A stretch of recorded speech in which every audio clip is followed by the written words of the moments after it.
हाय हाय। तो मैं सोच रहा हूँ कुछ ना कुछ तापमान बढ़ा दूं। जिस रश्मि रथी का निर्माण हिंदी साहित्य के देवता रूप दिनकर जी ने निर्माण किया, उसको आगे बढ़ाने के लिए जो हमारे बीच हम उनके छोटे बच्चे यहाँ मौजूद हैं, तो मैं उनकी ही लाइनें से स्टार्ट करूंगा। जय हो जग में जले जहां भी, जय हो जग में जले जहां भी, नमन पुनीत अनल को, जिस नर में बसे हमारा नमन तेज को बल को। क्या बात है, बहुत अच्छा, बहुत बढ़िया। बिना भूमिका बनाए मैं अपनी पंक्तियों को रखता हूं कि साहित्यकार को कैसा होना चाहिए और कैसा समाज का निर्माण करना चाहिए, और आज का समाज जो है वो कैसा निर्मित हो रहा है। आपका साथ चाहता हूं। हे पंच समर्थन करो मेरा, हे पंच समर्थन करो मेरा, और साथ में जनता सारी हो। हे पंच समर्थन करो मेरा, और साथ में जनता सारी हो। कैसा निर्मित होगा समाज जो कलम बना दरबारी हो। क्या बात है। असहायों के आशाओं को फिर कौन करेगा साकार, कहो। हम नहीं करेंगे तो कौन करेगा। हम समाज निर्मित नहीं करेंगे, हम साहित्यकार समाज के दर्पण होते हैं। असहायों के आशाओं को फिर कौन करेगा साकार, कहो। समझेगा सबकी पीड़ा कैसे जब मन में भरा प्रतिकार, कहो। जहां लिखी जाए फरमान मतलबी और राजा बेईमान रहेगा, तो फिर कैसे विश्व पटल पर अपना हिंदुस्तान। क्या बात है। जहां लाशों पर हो राजनीति, जहां लाशों पर हो राजनीति और नाम राम का राज रखे। भारत को छत्र को छीन लिए, भारत की छत्र को छीन लिए, बस खुद के सिर पर ताज रखे। बहुत बढ़िया, बहुत बढ़िया। विश्व धर्म विषय का घोल सभी को इसने ही भयभीत किए। जितने भी गौरवशाली थे बदनाम हमारे अतीत किए। तो अब्दुल हमीद का सीना क्या सच में था फौलाद नहीं। भारत माँ तुमसे पूछ रहे क्या हम तेरे औलाद नहीं। क्या बात है, क्या बात है, बहुत बढ़िया। सरकार को कुछ लाइनें गलत लगती हैं, उनके पार्टी के जो लोग उनको गलत लगते हैं, तो लगता है कि मैं इधर बढ़ रहा हूँ, दूसरी पार्टी हमें आकर्षित करने की कोशिश करती है, मैसेज आता है। उनको ऐसा लगता है कि मैं इनका विरोध कर रहा हूं तो इनका सपोर्ट करूंगा। अच्छा, लेकिन मैं उदासीन हूं।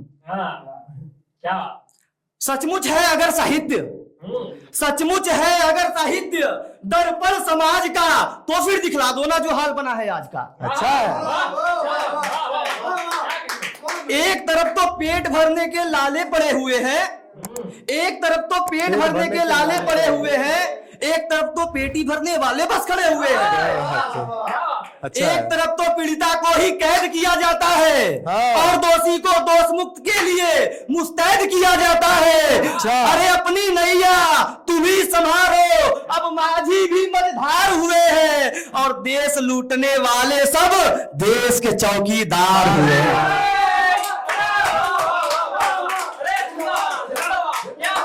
और ये अगर वो चाहते हैं कि वो बंटवारा करें तो मैं हूं, मैं संभालना जानता हूं अपने मुस्लिम भाइयों को, अपने दलित भाइयों को, अपने ब्राह्मण भाइयों को। लोकतंत्र से निर्माण कैसा कर रहे हैं वो? लोकतंत्र बोल के, लोकतंत्र से लोक गया और समाज से वाद गया। सत्ता कुर्सी के खेल में इनके हम लोगों का प्यार गया, संवाद गया। यही हकदार हिंद के हैं, क्या यही भाग्य विधाता है? क्या इनके ही हम पांव पड़े, यही जीवन दाता है? ये निराक्षर निर्मम मानव ये विद्या का अर्थ बताएंगे। अवसर पाएंगे जब ये वीरों की बलिदानी व्यर्थ बताएंगे।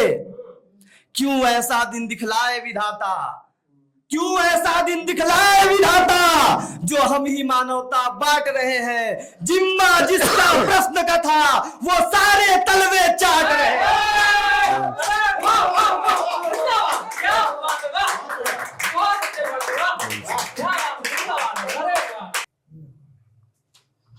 पुलवामा को जब मैं सोचता हूँ, मैं उस समय 10वीं क्लास में था। 2019 के समय। अच्छा 10वीं क्लास पार कर चुका था, एग्जाम था 13 फरवरी को, साइंस का पेपर था। हाँ, साइंस से जुड़े, साइंस पढ़ के आया हमने।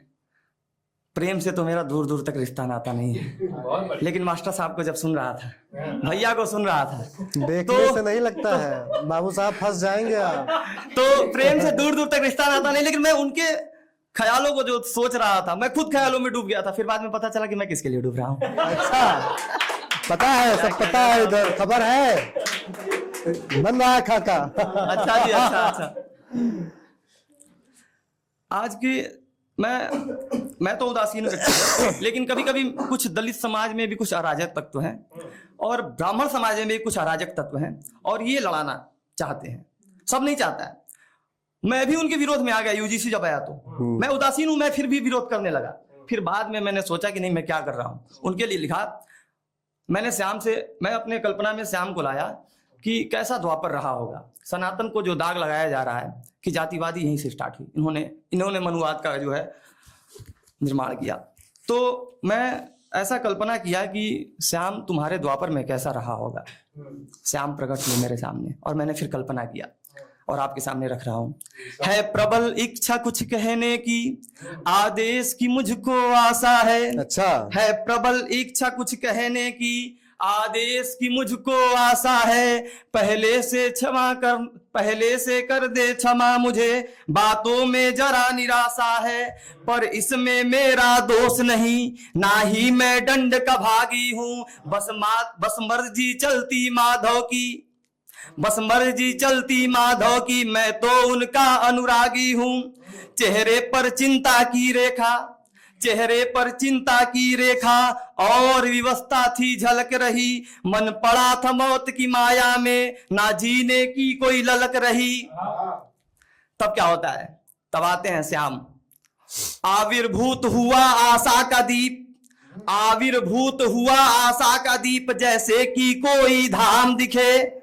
चिंता की मेरी चिता जली, उस तेज में मेरा श्याम दिखे। आशीष प्राप्त कर भगवान से, मैं उठा और आशीष प्राप्त किया उनका। आशीष प्राप्त कर भगवान से मैं अपना मर्म सुना डाला। इस आधुनिक विकसित भारत का किस्सा कर्म सुना डाला। अच्छा है। मरुस्थल के तेज धूप में जैसे कोई मरा हुआ पीपासु हो, मेरे अंतर मन में भी प्रभु कोई बैठा एक जिज्ञासु है। फिर प्रभु ने बोला, प्रभु समझ गए और उनका समझ में आ गया कि मैं जाना कहाँ चाहता हूं। एक बार फिर प्रभु बने सारथी, मैं खुद को पार्थ समझ बैठा। देखने जाति का भेदभाव, जिसको मैं यथार्थ समझ बैठा। अच्छा है। वज्र विहंग रथ में सवार, फिर मैं उनके रथ में सवार हुआ और आगे चलते हैं हम लोग, द्वापर की ओर लेके चलते हैं आपको। वज्र विहंग रथ में सवार कल युगी समाज को छोड़ चले। संकल्पना सामाजिक संरचना की, देखने द्वापर की ओर चले। क्या होता है वहां जाते ही मैंने जो देखा था, आंखों पर विश्वास नहीं, ना ही अभिमान का भूख किसी को और लालच का प्यास नहीं। संरचना समाज की ऐसी थी जैसे कि कोई परिवार लगे। एक दूजे के सब पूरक थे और हर दिन ही त्योहार लगे। ऐसा हमारा द्वापर था। और मैंने वहां पे क्या देखा, क्या विधि का निर्माण था, क्या कैसी, आज बोलते हैं ला, हम लोग ला को मानते हैं, ला ऑर्डर मानते हैं। कैसा वहां पे कोई संविधान नहीं था, सब भगवान का संविधान, सब भगवान का विधान था। वहां पे क्या मैंने देखा, जहां प्रजा के सिर में हमने देखा छत्र भी मंडित होते थे। एक निवाले माखन खातिर श्याम भी दंडित होते थे। क्या बात है। और एक छोटे दबके से लोग जब राजा बनते हैं तो कितना दिखाते हैं। यहाँ पे क्या देखने को मिला, गर्व हुआ यह दृश्य देख, क्या विधि का खेल निराला था। और चक्र सुदर्शन धारण करता, क्या सच में बंसी वाला था। बहुत अच्छा प्रश्न। थोड़ी सी लूंगा आगे, मोबाइल ज्यादा चलाने नहीं आता, उसकी वजह से ऐसा हो रहा है। हाँ, ठीक। जनरेशन में ऐसे बच्चे हैं मोबाइल फिर अब इतना द्वापर में दिखाने के बाद भगवान के पास भी तो पूरे विश्व को देखना है, हमको कैसे। फिर क्या हुआ, फिर घोर प्रलय संपल आया, खुद ईश्वर भी मजबूर हुए, परिवर्तन प्रकृति का नियम यह कहकर हमसे दूर हुए। युग परिवर्तित हुआ और हम जीने लगे आधुनिकता में। अच्छा। नीति की बातें खूब करें, विश्वास नहीं नैतिकता में। इस कलयुग में जब मैं प्रवेश किया भगवान को छोड़कर, भगवान मुझे छोड़कर, मैं भगवान को क्यों छोड़ूं? भगवान जब मुझे छोड़कर वहीं रह गया और मैं कलयुग में आया, तो कलयुग का मैंने क्या नाम दिया? बस कलयुग इस काल का नाम नहीं, यह काल सभी के काल का है। देवों के घर दानव जन्मे, अन्नपूर्णा के यहाँ काल का है। अब बस मानव धर्म का मोहरा है, मानवता कोई धर्म नहीं। आधुनिक काल के रहबर बनते और मानव सा भी कर्म नहीं। बस मतलब है इनका एक सदा, मतलब इनका एक सदा। प्रभुत्व सभी पर बना रहे, बच्चे रोटी को तरसे पर पत्थर घी में सना रहे। ऐसी मानवता आ जाई है हमारे सन्मुख। काम क्रोध और इस मानवता, इस जातिवादी जो चल रहा है उसमें देखिए सरकारें क्या निभा रही हैं। काम क्रोध मद लोभ भरे सरकारें भी हैं देख रही। काम क्रोध मद लोभ भरे सरकारें भी हैं देख रही। जात धर्म के युद्ध आच पर मजे में रोटी सेक रही। अब जब इतना हो गया, सब बट गए, हम बट गए, आप बट गए, सब बट गया, तो परिवर्तन प्रकृति बोला है तो थोड़ा सा हम भी बटे। और मैंने कल्पना किया यदि प्रकृति जब बटेगी तो कैसे देखने को मिलेगा, क्या होगा, क्या हम त्योहार मना पाएंगे उस प्रकृति का? जब प्रकृति पृथक होगी जाति में, जब प्रकृति पृथक होगी जाति में, तो सोचो कैसा जीवन होगा। किस जाति की फागुन होगी, किस जाति का सावन होगा। कैसे हम उस होली को मनाएंगे, उस सावन को मनाएंगे। और आज शिवरात्रि की बेला है। अब आगे क्या होती है कि सत्ता के लोभी खेल को कैसे, मैंने भविष्य को देखा कि अगर ऐसे ही जातिवादी चलता रहा तो आगे कैसे होगा, परिवर्तन कैसे होगा। सत्ता के लोभी खेल को कैसे ये मेघ भला सह पाएंगे। सत्ता के लोभी खेल को कैसे ये मेघ भला सह पाएंगे। सबको तर्पण करने वाले भी, सबको तर्पण करने वाले जाति के आगों में जल जाएंगे। अच्छा है। तो ऐसा होने वाला है। अगर आप साहित्यकार यदि इसको जाने और इसको रोकने की कोशिश करें, मैं तो यही चाहता हूं कि कविता लिखे या ना लिखे, लोगों तक मेरी बात पहुंचे या ना पहुंचे, साहित्यकारों तक पहुंचे। और मैं अगर एक साहित्यकार 1000 लोगों के बीच में जाऊं, ये मेरी कोई आशा नहीं है। मैं अगर एक साहित्यकार के पास गया और वो साहित्यकार 1000 लोगों के बीच में भी इनडायरेक्टली बातों को पहुंचा रहा है तो बहुत है। क्योंकि हम ही दर्पण हैं साहित्य के, समाज के। गढ़ते समाज का बिंब हमी, गढ़ते समाज का बिंब हमी, दर्पण साहित्य हमी से है। गढ़ते समाज का बिंब हमी, दर्पण साहित्य हमी से है। इस आधुनिक गर्त सभ्यता में संस्कृति का हित भी हमी से है। तो हम दिनकर के रश्मि रची तो मुंशी के भी बैल बने हैं। चंदर की कभी सुधा बने तो रेणु के आंचल का मैल बने हैं। और राग दरबारी नहीं है बनना, बिस्मिल ने समझाया है। मत भूलो अपनी सामर्थ्य को, तुम में ही साहित्य समाया है। और जब अपमान कर रहे थे कर्ण को, जब अपमान कर रहे थे कर्ण को क्षत्रिय धर्म का साख दिखाकर, तो हमने भगवान से भी प्रश्न किए हैं, उनके आंख में आंख मिला। अच्छा। मेरी कोई औकात नहीं है कि मैं भारत पे सवाल उठाऊं। और असलियत में जब पढ़ता हूं तो आजादी आजादी की बात होती है, लेकिन भारत माँ से यदि कोई उस समय मीडिया रहती, माइक लेके पहुंचती भारत माँ के सामने, तो वो बोलती कि मुझे आजाद मत कराओ। ऐसी आजादी किसी माँ को नहीं चाहिए जिसमें 2 बेटे अलग हो जाएं।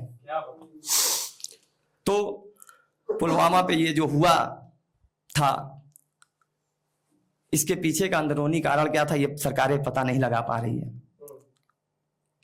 अरे जिसने जना है वीरों को, इस धरती के बारे में, इस धरती को मैं शब्द सुमन अर्पित करना चाहता हूं। जो शहीद सैनिक हैं उसे साहित्यिक शब्द सुमन समर्पित करने के लिए इस सभा में जितने भी साहित्यकार मौजूद हैं सभी को मैं एक बार फिर से नमन करता हूं। और लास्ट पंक्ति के बाद मैं अपना स्थान लूंगा। जिसने जना है वीरों को, जिसने जना है वीरों को, हम सबको आंचल का छाव दिया, पर हमने ही स्वार्थ हेतु ही बस घावों पर घाव दिया। वो सिसकी थी तो मेरे सीने में आग लगी, शेरों के रहते ही कैसे माँ के आंचल में दाग लगी। तो प्रश्न उठाता हूं हुक्मरों से, किस मद में तुम फूल रहे हो, बस भाड़े के नेता हो, इस बात को क्यों तुम भूल रहे हो। लोकतंत्र में कोई राजा नहीं होता है, वो हमारे द्वारा बनाया गया हमारा ही नौकर होता है। और जब अपने आप को राजा बनने की कोशिश करेंगे तो मैं बताऊंगा कि आप नेता नहीं, आप भाड़े के नेता हैं। जय हिंद, जय भारत।